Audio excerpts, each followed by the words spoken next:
இன்னைக்கு என்ன சமையல் பார்க்கலாம் வாங்க. நல்லா 2-3 நாளாக ஊருக்கெல்லாம் போயிட்டு வந்துட்டு செம்ம டயர்டு. அதனால பெருசா ஒன்றும் செய்ய முடியல. இன்னைக்கு கௌரி வேற லீவா, அதனால தேங்காய் சாதம் கூடவே புளி சாதம், இது 2 தான். கொஞ்சமா எங்க லக்கிக்கு மட்டும் தயிர் சாதம்.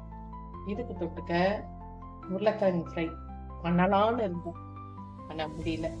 அதனால வெறுமே சுட்டாக்கலாம், பொரிக்கலை, வெறுமே சுட்டாக்கலாம் தான். அவ்வளோதான். இன்னைக்கு சமையல் நான் சொல்லணும்னா, நான் வந்து தேங்காய் சாதத்துக்கு அப்பவே சாப்பிட்றதா இருந்ததுன்னா சின்ன வெங்காயம் நீள நீளமாக கட் பண்ணி நான் வதக்கி செய்வேன். இது ரொம்ப டேஸ்ட்டாக இருக்கும்.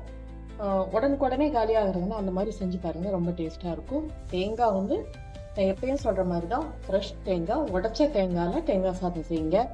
ஏற்கனவே உடச்சி வச்சது அந்த மாதிரி திருகி வச்சது அதில் செஞ்சிங்கன்னா டேஸ்ட் கம்மியாக தான் இருக்கும். அவ்வளோதான். கடைசியாக இறக்கும்போது அப்பளத்தை நல்லா பொரிச்ச அப்பளத்தை பொடிச்சு அது மேலே தூவி விட்டு இறக்குனீங்கன்னா தேங்காய் சாதம் ரொம்ப டேஸ்ட்டாக இருக்கும்.